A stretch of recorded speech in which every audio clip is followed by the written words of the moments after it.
And welcome to another exciting adventure on Riding Through the Unknown. I'm your host, Michael. And joining us tonight is a guest making, I believe this actually is her fourth appearance this year, which is a record for me. And I'm so blessed and so grateful that she's come on. And last episode, we had some heavy glitching, so we have our fingers and toes crossed tonight. Will go smoothly. And with that being said, I'm going to turn it over to my guest to take and run with it and share everything that she's ready to share with us. So I give you the one, the only amazing Olivia James. Hi, thank you for having me again. Oh, thank you for coming back on. So, did you want me to what topics did you want me to go into? Do you have an idea or Well, last time we were talking Project Oblivion, and I think they didn't quite like that we were talking about that, and so maybe try and make it a little more clear on this recording. um I'll try to give a recap of everything I've learned about it, if that makes sense. And I just want to say I'm still learning, so everything I discuss is all my personal perspective, my personal opinions, and based on my own personal experiences with using my psychic abilities to do remote viewing and astral travel and things like that to obtain this information. So I just want to make sure that's my disclaimer. It's my personal experience. Everybody has their own experiences. So the way I found Project Oblivion is through remote viewing and spirit hosting. And I think I discussed this prior in different shows where one of my abilities is spirit hosting, which is almost like a I mean, I don't want to scare anybody, but I call it a voluntary possession. It's almost like I meld with another person. You kind of like mesh with them in different parts of the body, the mind, the spirit. There's so many different parts to connect to. I try to connect to a piece of that person. And sometimes I allow myself to open up enough to where they can use my body to speak. And, that's that's how I get a lot of information is from doing that, or also doing remote influencing, which is kind of like pushing my will just a bit, a light pressure on somebody to have them give me the information. And I don't do that often. I only do that if I'm, intending to kind of like break into a base and get information. I had that happen. I broke into a base in Australia, and it didn't go well. It didn't go well. I'll tell that story. I broke into the base. When I was first going under trance, I went into a very deep trance, and I literally, this trance was so deep. This was one of the deepest I've gone. I almost felt like myself was flying, and that's crazy to feel like that. But I'm going to tell you that it's possible to do anything in your most highest state, in your with your highest self. You can do anything. The mind and the spirit and the body is very powerful, more than we know, very complex too. So I felt like I was almost flying towards it. I could feel it. It's like you can almost feel the wind on your shoulders, everything. And when I was coming up towards this base, I noticed that the base looked like one gigantic eye. It was like a huge eye, and I already knew that, okay, it looks like they can see me and they know that I'm coming. So I'm starting to see that a lot more now when I'm doing remote viewing sessions. I'm seeing eyes. So other people have caught on to the fact that I can do this, and now they're watching me, doing this, and then I'm watching them watching me. It's really strange to have that, double eye thing. So when I got to the base, I had, I don't know the space. I'm not from this area or anything. So I start, kind of just wandering around the lower level, and I couldn't get into this. I knew where the room was because it's obvious the locked room is where the information is. So I saw a locked room, and up above the room they had like red digit numbers, and I can't see the numbers, but I think it was like 34 something. And I couldn't get in there. And so I ended up letting myself drop through the ground and coming up underneath it and pulling myself back up under the room. And once I got into the room, it was like a huge office area, and there was all different types of people, and it was almost like a tri-level. It looked like it was a tri-level area, and people were sitting at their desks. Everybody was typing. There was a lot of little side chatter and things like that, just like a busy office. And I decided I need to find somebody. I need to look in here.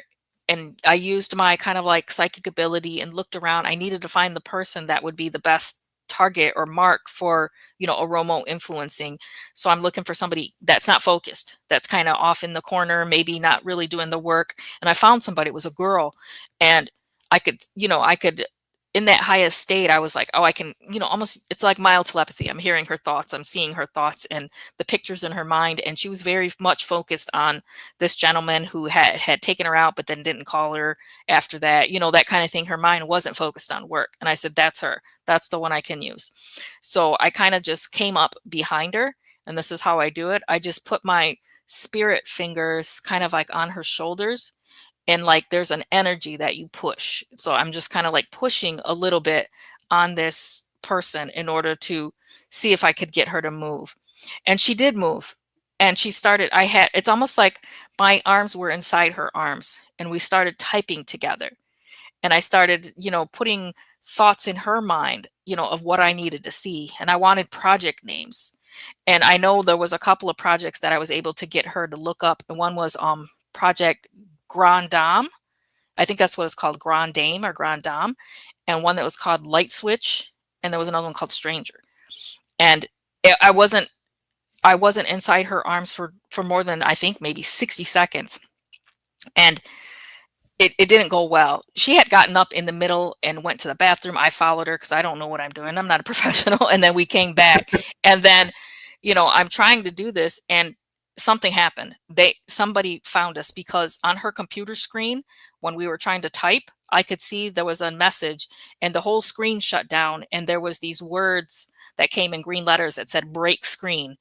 And she like almost like flew back in her chair. Like she jumped back. And as soon as she did that, I was like kind of like flown out of her. Like it's almost like she kicked me out because of this, movement. She wasn't focused in, and, she was freaked out kind of, because that meant like, they know I'm here. They know what I'm doing. It's like, stop. They told her to stop with that break screen. But it's because they had other remote viewers watching me. They knew that I was there. They saw me coming already. The eye had seen me. A lot of these bases, they have their own trained remote viewers, and these are professionals. I'm just a girl. These are professional remote viewers they're teams of them. So I call them sometimes the opposing team or something like that. They're groups of remote viewers, not just one. They keep them in groups. Usually they keep them in groups of 4. From what I have seen, it's like a group of 4. And I don't know what that means. I haven't discovered that yet, of why they put it in a group of 4. Is it something, some kind of trajectory that they can follow if they have 4? I'm not quite sure. I do want to find out though.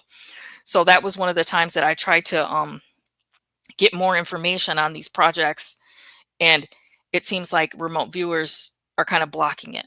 And it's happened to a base here in America. I try to do it, and they wouldn't even let me pass the front gate. As soon as I started coming up, they said no.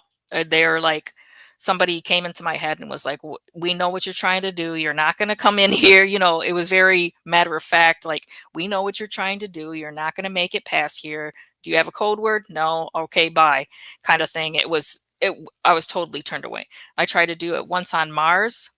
So I went up to, and I wanted this information. We need this secret space program information. So I broke into a place on Mars, and there was the locked room, just like this one base in Australia. There was a locked room, and I wanted to get in the room, and there were 4 people right in front of me saying that, no, they're like, we know what you're trying to do. You can't come in here. And what I thought was really strange is that they had these, energetically, they made bats, like baseball bats. Energetically, they made these in their hands, and they started beating me with it. And it doesn't matter if it was astral. You feel it. It's real. It's a real thing, because Oh the yeah. astral was kind of like the battlefield right there. They kind of like beat me down. There was like 4 of them. They weren't as strong as I thought, but it still hurts. Like when I feel that pain from them, and they're just pretty much like, get out of here. This is, it's too protected. They have kind of like an army of remote viewers there and psychics. So it was worth the shot though. I got pretty close. I just wasn't able to get into the actual room. And in that room, I did see like some type of red light. There's some type of machine in there, and they wouldn't let me see what it was. It was something that is like top secret, so I couldn't even get past them. But these are like the counter remote viewer teams that I find quite a bit, and they're actually, it's like almost like every time I do a session now, they're showing, somebody's showing up. The last couple times, and they're not very friendly. The last time I did it, there was a remote viewing group that showed up. It was just one gentleman, and I was under trance, and then he was under trance too because he was trying to see what I was doing. And then I saw him. This is really strange. I saw him, and he was sitting in a chair with his head tilted back, and he had sunglasses on. And that totally reminded me of trance because I put something over my eyes when I do trance, like to make it dark. So I'm like, oh, he's in a trance and he's doing the same thing I'm doing. And it comes to find out he is from a Russian remote viewing team. They're called the Blessed Guard. And I thought it was interesting. I'm like, why would, Russians be interested in what some girl is doing here looking at bases? What are they interested about? And that wasn't the only time. There was a time before that. I had gotten really far. I'd gotten really far and was discovering all this information about Project Oblivion. And I was getting closer and closer. And I was under a very deep trance. I worked very closely with Misha Johnston. And in that trance, I could see something coming through the front of my head. And it was getting closer and closer and closer. And it was like almost coming through a hole in the front of my head. And when I finally figured out what it was a hand. It was one of these teams. It was a psychic assassin almost. He was trying to put his hand in my head. And I'm not a professional, so I don't know the impact of what would have happened if he would have been able, if I wouldn't have pulled out, out of the trance, would he have been able to put his hand all the way through my head, And that particular remote viewer or assassin was from a group called Ronin, and they're a mercenary group too. So it's like all these battling factions are trying to figure out how we've discovered this. So this is one of the things that I've heard them say is, how did you find this out? Where did you get this information from? That's kind of what they're saying to me. And, pretty much it's like, I'm getting it because I'm just traveling around looking for it. I try to tell them, I'm not special. I'm just a girl. There's nothing happening here kind of thing. And it's like, they're like, that was what they said. They're like, how did you figure out how to do this? How are you able to get this information? When I figured out about Project Oblivion, they didn't want it to be found. That's why they sent somebody to almost put his hand through my head, because it's that important. Who knows what could have happened to me? What if one day it turns out that, Olivia had a brain aneurysm and she passed away? Then, it's not normal. Something might have happened. So that's kind of like the risk that's coming along with this information is, people knowing about it now, and the other groups, and I don't know their agenda. We don't know their agenda. The only agenda I know from them is power and control and conquest. That's what I know they're after. So they're kind of pressuring all these different ways. They don't want me to keep trying to find this information. And I did notice the last time I tried to go under trance, it was a little bit more difficult than I usually have. Usually it's such an easy, like, boom, I'm there. And it's becoming a little bit slower because they don't want this information out. So I was going to talk a little bit about how I found Project Oblivion and what are they saying? So a lot of the times when I do sessions, it's all shadow work. There's no love and light really. It's in it. To me, the shadow work is what produces the light. It's because I'm trying to go into these dark places and get this information that we can turn it into something good. We can let people know that all this is happening. So I was able to connect with handlers and the handler division. And I can't explain how I do it. I just do. I just am able to find them. They can find me the same. Just like how when I attach to kind of like, or connect to like interdimensional beings or other, astral entities, something like that. I just don't know how I do it. I just do. It's a psychic ability. I can't explain it. And so I was able to talk to these handlers, and these handlers are very kind of upset. the personal handlers that people have, they are very combative. They talk trash a lot. But when you get to the upper levels of the handlers, those ones are very smug and, ego driven, and they really aren't afraid of what we're doing or what we have.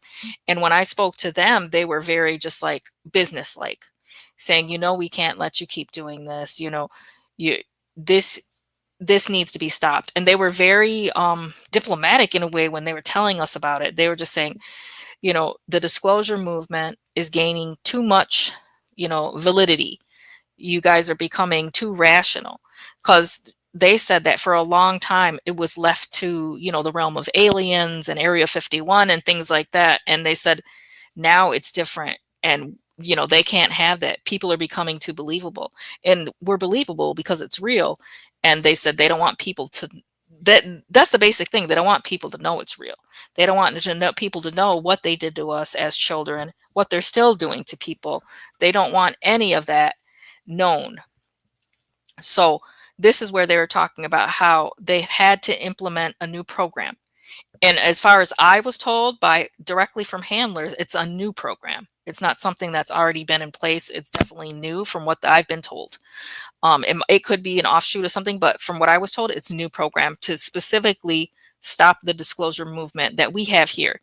And when I'm saying disclosure movement, from what I can see, what I could see in my mind, it's, these things, talking about, going on shows, talking about the experiences of the secret space program, talking about MK Ultra, mind control, even people that are experiencers with extraterrestrials, all of it is secret space program. All of it is together in a disclosure movement.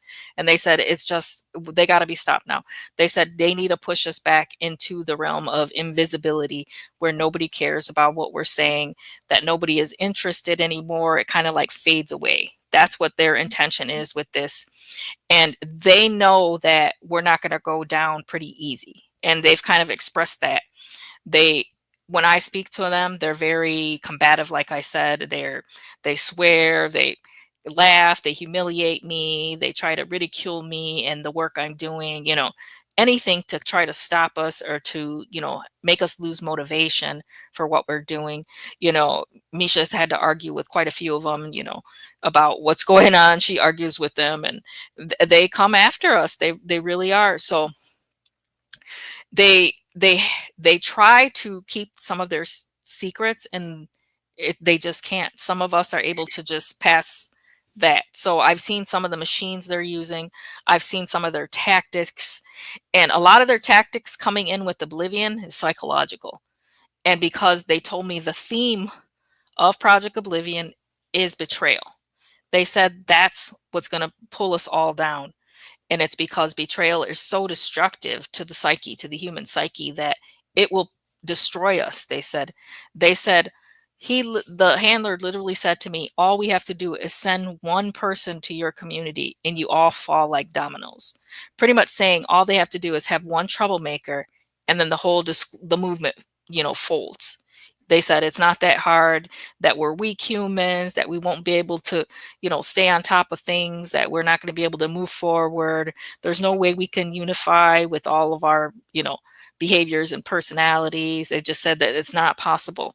But if it wasn't possible, why would they need to create a project to stop it? So that was my answer. If we're so, we're such losers, then why even put the effort into this? Why even try? It's because they're trying to make it seem like, we have nothing to stand on. And it's just not the truth anymore. And, we've been given a mission. I think I talked about this before when I met the general. Right. I just want to recap it a little bit because it ties into Project Oblivion. So I, it was, this was a really crazy experience. And I never really have experiences like this where I'm, kind of like looking into like a future timeline or something. I really don't have much interest in that future timeline. Sometimes I like to look in the past, but not so much the future. And so this was a time where it wasn't even me that did it. Somebody pulled me. And I remember going with two girls, and they were younger girls, very pretty younger girls. And they guided me towards, there was this door, and they had picked me up. I don't know how I got picked up or how I got taken to this base, but it was a military base. And these two girls were guiding me, and I didn't put up a fuss, nothing. I don't know if I went into altar or what, but once we got there, they wanted me to meet somebody, and this person was um, a general. And he told me the base, I can't know the base name yet or his name yet. He said it's not ready to be known. But he did say that he wanted to let me know that there's a very serious mission, that about 12 to 15 years in the future, there's a revolution, because our situation here on Earth is super bleak. We're in a rough spot, and it's like we lost pretty much all the freedom that we've tried to build, throughout history. It's kind of like weakening, that it weakened us so much that we're in a rough spot. And he had a very strict kind of like sense of a mission for us. And he said, I was to come back and tell people about this. And, it's because I was like, he had all these saying, there's no one else. He said, it's just you guys, and I said, I can't really do much. He said, the mouse is to go back and tell the world about this, so that's kind of what I was told to do, is to talk about this. And so what he's saying is that our disclosure movement, just us being on these shows and talking about our experiences, this is the movement. He said, there's no white hats coming for you guys. He said, you guys are it. He's talking about me and you right now on this show as the movement, and other people connecting and doing shows, and us knowing each other, networking and being together. This is the movement. He said, this is exactly what they want to stop, is just us talking. That's how powerful it is to give testimony on this. People need to realize your words, this is how much power we have in changing the world, is just by talking about our experiences. That's why they're afraid of it. That's why they don't want us to do this. And also, the general talked about that because the situation is so dire in that, future timeline, that a group of souls or spirits came down at the same time, and they're all like little kids right now, and they're called the Olympia group. They're about like 10 or 11 to like 19 years old right now. And he said the Olympia group is super important. He said if they don't have them kids in the future, that we're going to lose the revolution, we're going to lose the war, and then we won't have anything then. And he said the mission is to build the network, maintain the network, protect the Olympia group at all costs. And I don't think it's a crazy message to say protect children. I just don't, if, I don't even know, like, it's so weird to even say that I saw somebody from the future and he told me to protect children. I don't see how that's such a crazy message, though. Like, it's true. We have to protect children. He said these children, they know who they are. So when he says they, he means the opposing groups, the opposing factions, the controllers, those in charge. He said they know who these kids are. They've already identified them, and they're going to be tracking them, targeting them, so they can be thrown off mission. He tried to show me a few pictures of like some of the kids, and one of the little girls was like 16 or something, and they had a plan to, push her towards addiction, so she couldn't, help. And the weird thing is, these kids are computer kids right now. These are the kids that are sitting on the computers playing all the time.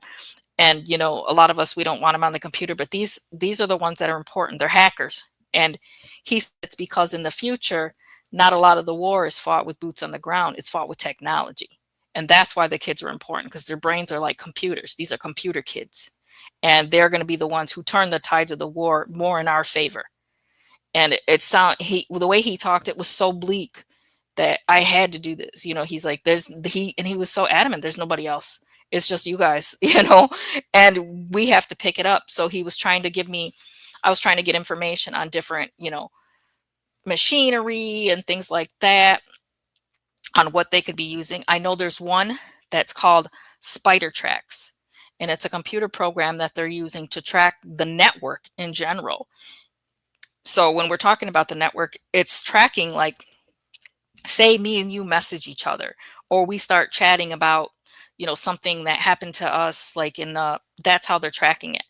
They're tracking everything and who's talking to who and how many times, just so they know who the real network is. That's how they're tracking the network. They're using Spider Tracks.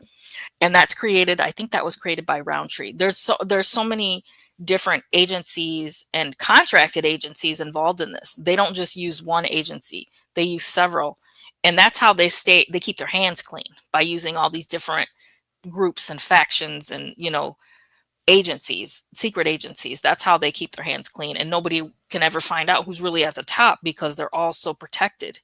So that's what they're trying to say. And they're using, like I said, they were going to use a lot of psychological measures in order to complete this. And, I think we're all feeling it. We're all feeling the impact of Project Oblivion on the community, just in terms of betrayal, in terms of infighting, in terms of ego.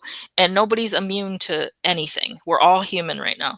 Nobody's immune to it. We all have our day, is what I'm saying. We probably all have our day. And we just have to figure out how to move past it and focus on the mission at hand. In my opinion, like I said, we all have our day. Nobody's going to be immune to having an off day or feeling a certain way. It's just not reality. So Right. And I almost wonder, though, if a defense we can keep about it is our awareness to go, this is out of character for you, so just step back, let them do what they're going to do, and then when it passes, be like, okay, now let's pick back up and keep going. You had your quote oblivion moment, and not take the betrayals personal, but just look at them as, okay, this is probably this project in action.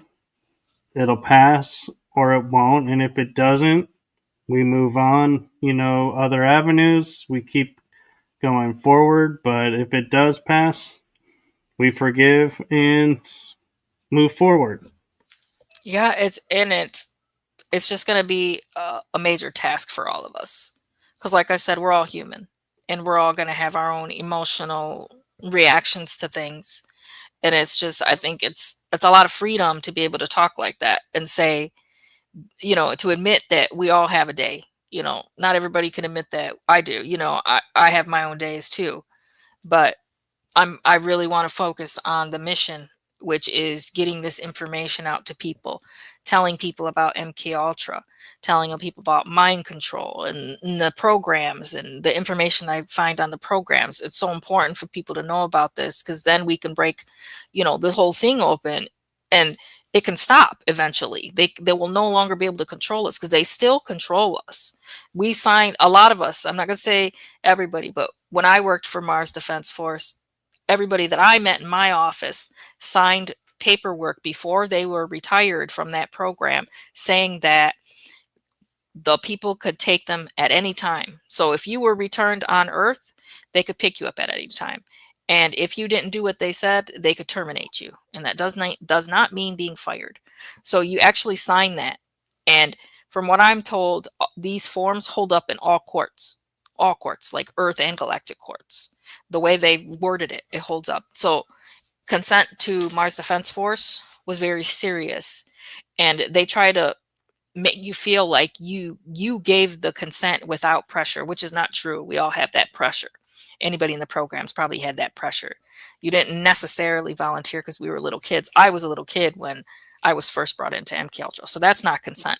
But they consider it consent because of my father. You know what was really interesting, when I was talking to these Zetas before, and me and Misha were kind of asking, it was Zetas, and they had like almost somebody working with them that was a reptilian.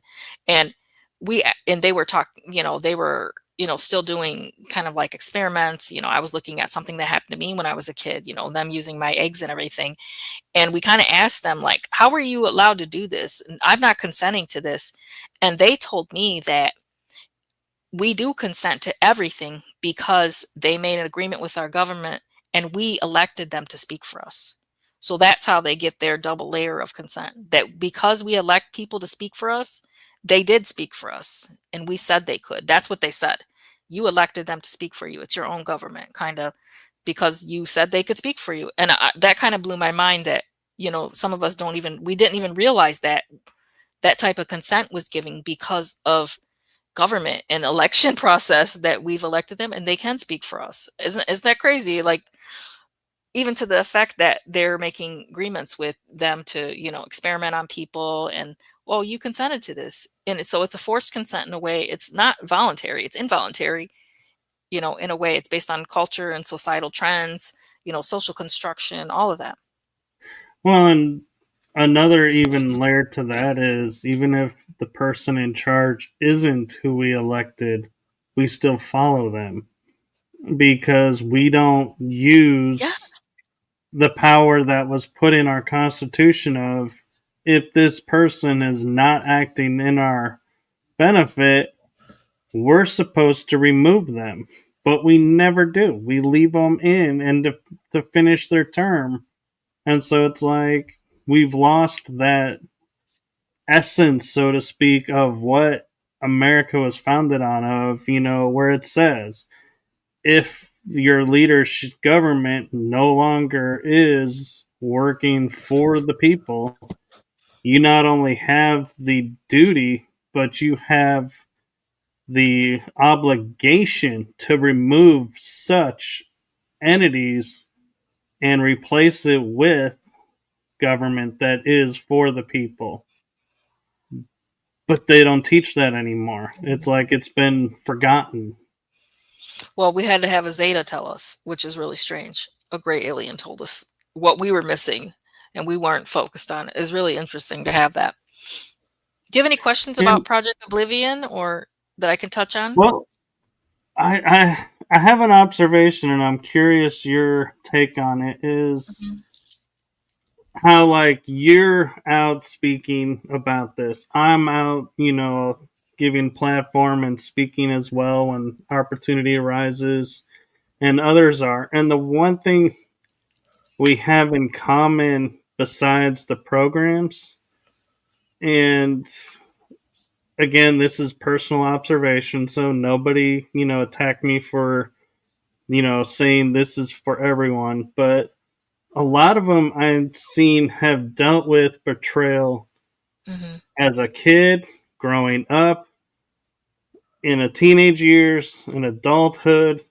And so it's like today when we see it, it's like we don't get so charged by it. We're still hurt by it, but we're not as reactive. And I kind of wonder, was that a program or, some part of our DNA that was like, hey, this is coming.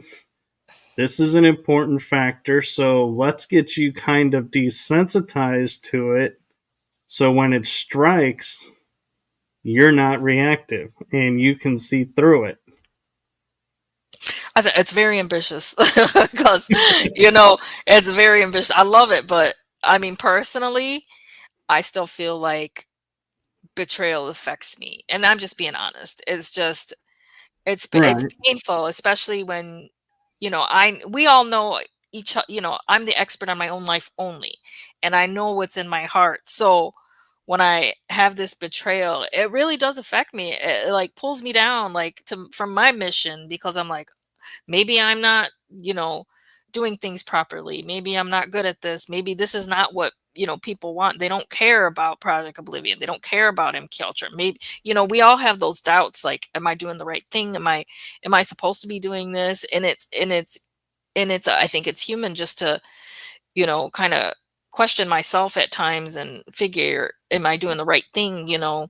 Right. It's hard to say. And, betrayal for me personally does kind of affect me if I trust someone and then they betray me. Oh, it's the worst. Like, to me, it feels I'd rather be punched in the face. Like, it just is just not, and I think it's an Right. individual thing. Some people, it might affect them more than others. I think for me, that psychological piece probably affects me more. And somebody else might get more triggered by like a physical thing. It just depends.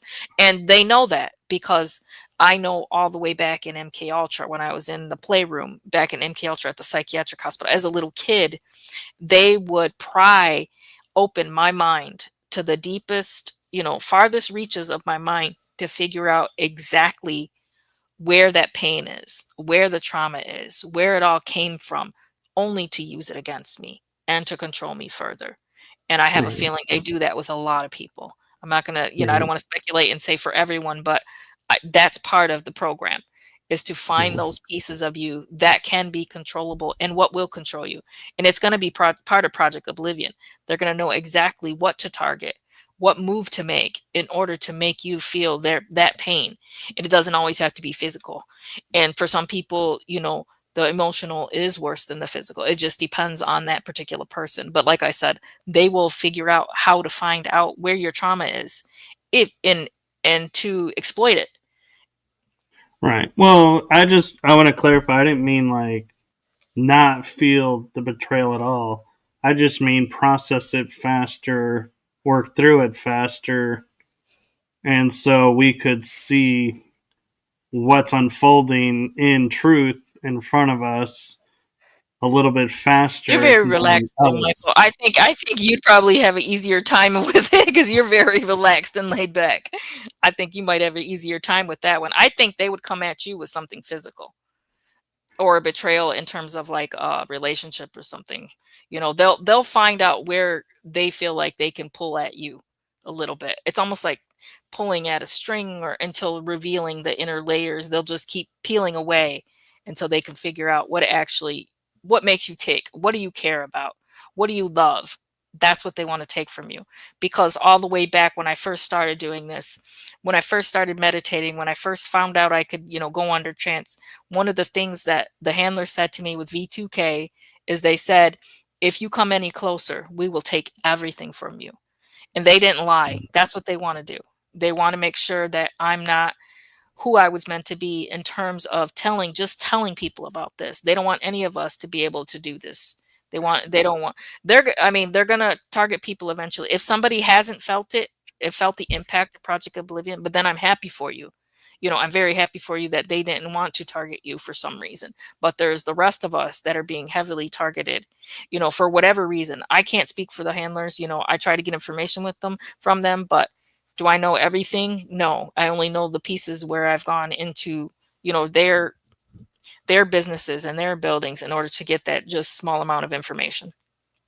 Yeah, and for me, I almost feel like being raised differently kind of affected how my mind works.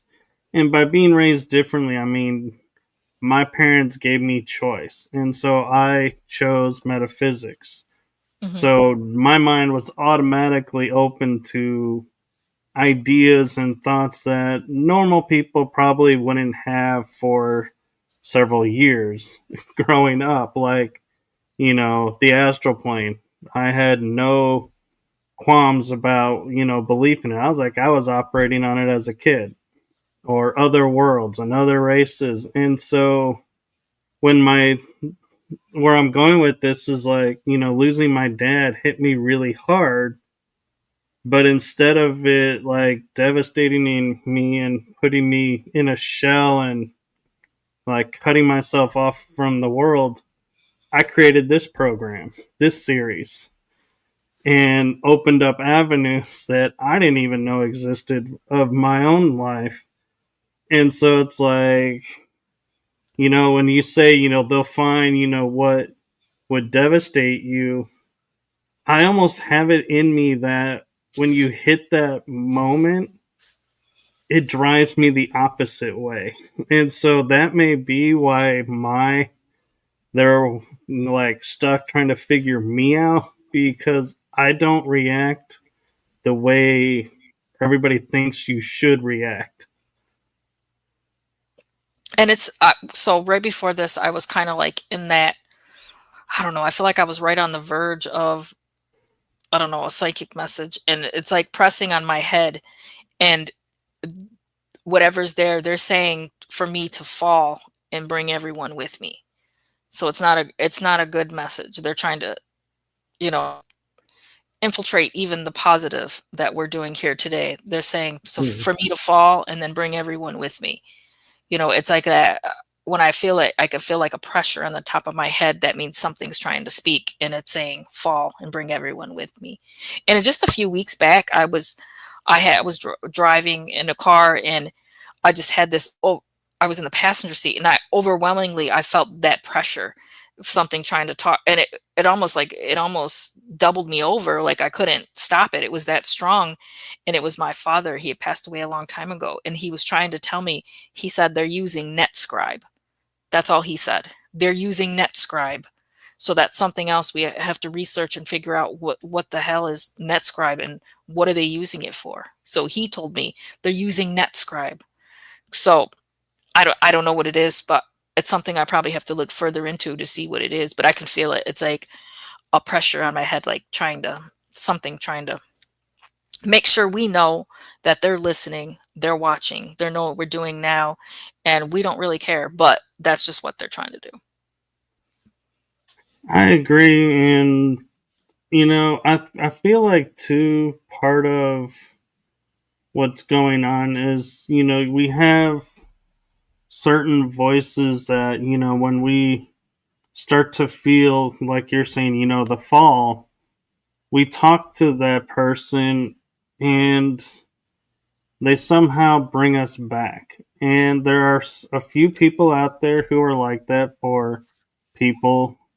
And if you can find them, keep them by you, keep them with you. And, you know, it's rare to have that. And so I feel like that's where the community, as much as like I've been witnessing betrayals left and right, Oh gosh, it's people been close to awful. me having it. Yeah. And it's like, I feel like my purpose right now is to just be there and to say, maybe, they're being affected by this, or maybe, the course is run, so let's go this route, and be there just to keep that person from falling to it, as and saying, That's what they want. They want us to fall. That's why they yeah, said it. They want us to fall, and they do want us to take everyone with us, to fall, all of us to fall. So that's their message, through this podcast, is right, for us to fall and take everyone with us. right, And but it's I not don't gonna think happen. they, It's not gonna happen. It's I don't feel like it's gonna happen because I feel like we're pretty focused on the mission. And, I take it very serious when I was told to build the network and maintain the network. And this is how I was told to do it, is to just talk. And the generals, and, he's saying this is a war of words, this is a war of information. It's not like when we're thinking of like people literally fighting with their hands. It's a war of information because we have to make sure this information gets out, you know. Oh, somebody yeah. said that NetScribe is a AI. Oh, My friend wow. I didn't know Tammy, that. yeah, I she's didn't know a that. psychic medium, real NetScribe is amazing one, AI? and so I wonder why my father thought it was so important that he, like, tried to enter my body while I was in a car. Like, that was, like, one of the most powerful, like, entrances I've ever had where I couldn't control it.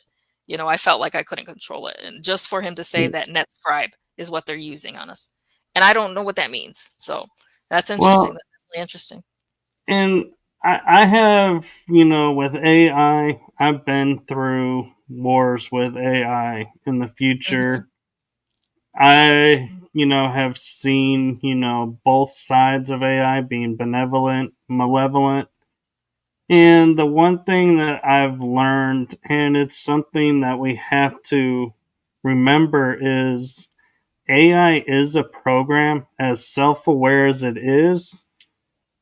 The person who built that program is what leaves a mark. So if it's a malevolent agency, build this AI, that AI is going to be malevolent to people.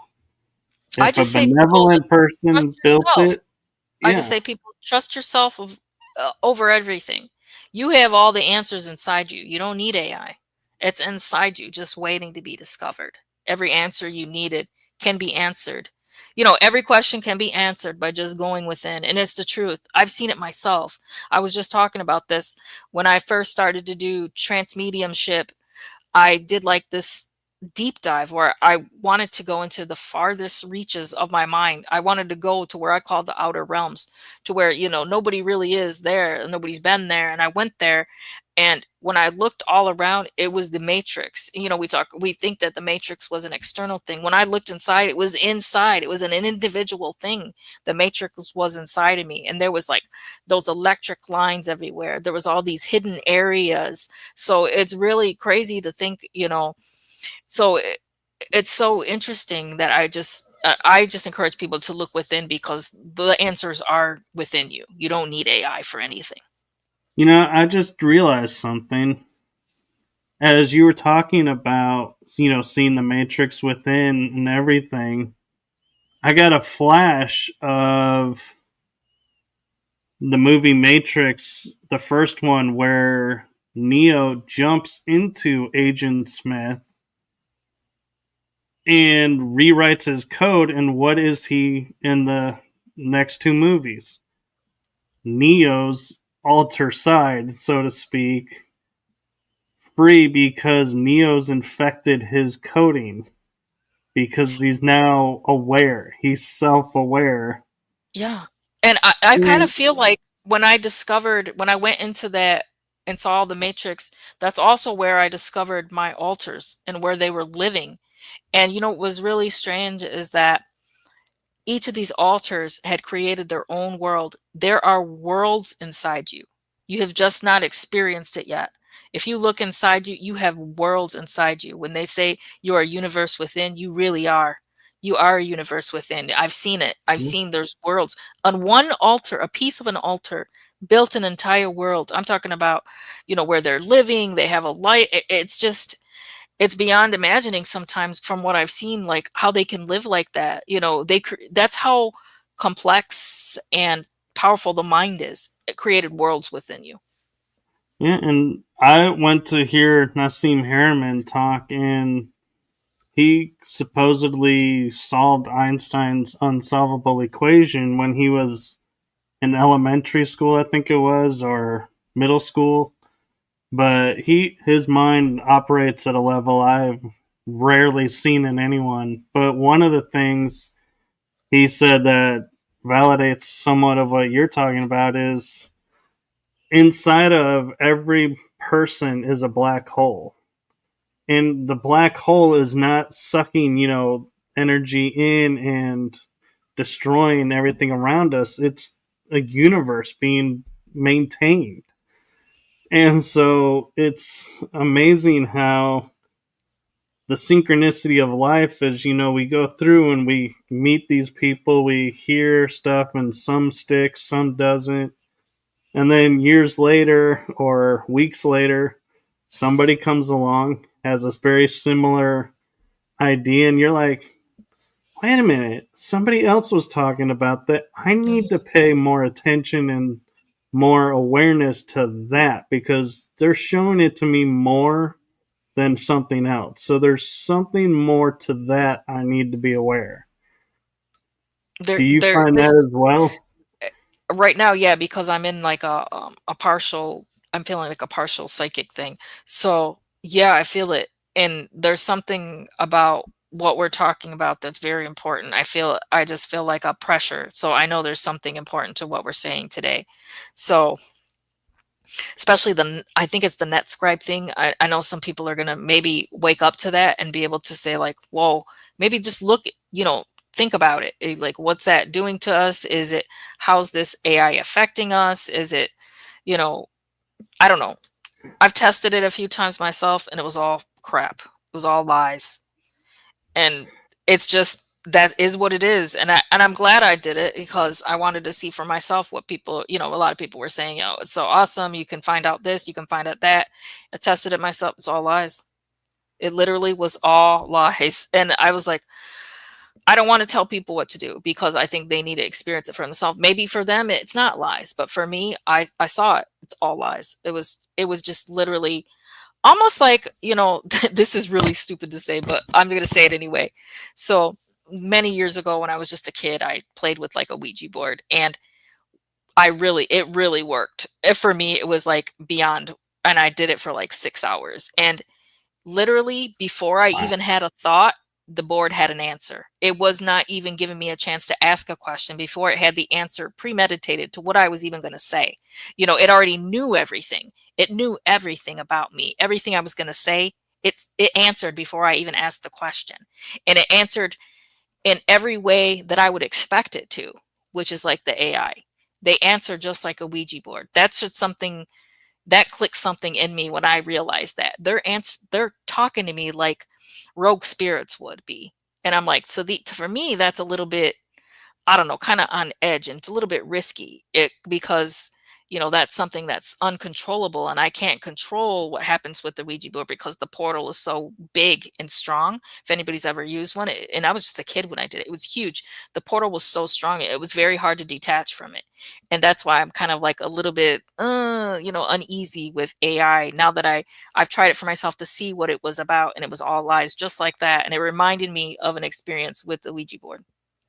And one thing that I actually was talking about on a show last night with another guest that I think, I'm curious, if you will agree with, and it's something that could pertain to AI and, other beings that are interacting with this and maybe help with Project Oblivion is malevolent entities can image benevolent entities, but they cannot energetically be benevolent energies. So if you are aware and attuned to the energies, you can see through the illusion that they, like the example of an old spirit arriving as a child and trying to pass himself off as a child, being innocent. If you sense, wait a Oh, minute, that's something's creepy. not That's right. creepy. Michael, you creep me out. That was creepy. I think I think scary kids are the creepiest thing. Oh, yeah, black-eyed kids, no way. Any Not, any any kind of paranormal stuff with children, I'm terrified. It's scary. yeah. But what I'm meaning is, though, is the benevolence would Mhm. never ask you to do anything that would harm you or someone else. But the malevolence, they won't, they'll be like, they'll try and trick you and saying, yeah, if you do this to this person, it's It for just the I better think it good. depends on the entity. They all have different agendas. Like when I was a jinn, yes, of course, I wanted somebody to hurt themselves or other people. That was my agenda. But some of these very, very ancient entities, man, they're just all ego. It's like there is nothing. It was like all born of ego. And then what's really weird is they criticize humanity by saying we're filled with greed, because if we don't give them what they want, you guys are greedy. Look at, like, you won't even give us, I'm an elder god, you won't give me what I deserve. You're full of greed, you're born of greed. That's what I heard one say, you're born of greed because you won't give us what we want. So it's like, Yeah, it's way more complex than what I think. For me, in my own personal experience, because I've been able to interact with so many, it was way beyond what I thought just from, like, TV and social media. It was way more than that. They're so different.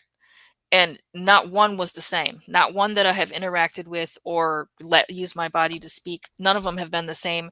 None of them have had the exact same agenda or personality. It was really weird to see them all have like an individualism instead of, this uniform expression of, like you say, malevolent or, evil. And evil wasn't really in their what do you call it, like, language. They didn't know what evil was because they didn't know they were evil. Some of them said, and even me when I was a jinn, I didn't know I was evil. I even said that during a session, like, I was, what I'm doing evil? I didn't even know what the word evil was, because all I knew is that I came here to do a job, and my job was to bring the experience of darkness to people. And I felt like I did that well, and I completed the role that I came here to do. So in my mind, I didn't think I was doing anything bad. So those concepts were very subjective to a personal experience. So it was really interesting to see that, and I value that experience so much because it's given me such, like, a not just freedom of being able to accept that I was something else before, but also the freedom to just, understand and acknowledge some of my dark parts. And it's yeah, given me more freedom than anything I could have ever asked for. yeah. We're almost at the hour, but I want to Yeah, it ask was a a great question. conversation. Yeah, thank you. Yeah, I want to ask though a question about something along those lines Mhm. and get your opinion of is, do you feel like with all the dark projects and dark jobs and the light jobs, and light projects that we do, that we're being able to retain and have memory of and the abilities of, do you think is something that they really did anticipate and somebody programmed that in to kind of be like a failsafe on the programs that, hey, the people in the programs can retain, remember, and use I don't against think they them? expected I don't think they expected any of us to become what we are. I don't think they expected us to survive, number 1, survive this, and we did. That's why we're special, and that's why we're tasked to tell people about it, because we did survive. And they haven't seen what the biggest thing is. These people that think they control us, they haven't seen the human condition of survival. We're going to survive above everything. They can try to push us down as many times as they want with whatever they have, and they haven't seen us, you know in our special state of survival, in which they're going to push us to, and we're going to survive. And as you say that, it reminds me of the movie Independence Day, when the scene when, they figured out how to bring them down, and they go, and the so-called president at the time, makes this grand speech, and the speech consists of, this is no longer an American holiday. It's the day the whole world stood up and said, we will not fall. We will not go quietly into the night. We will survive. We will fight back. And it's like, I feel like that was like a triggering message to a lot of people. It is, and it's gonna, like, my father and the general will say, it's a war of words. And you our ability is our voice, and now we have to awaken the world together with this.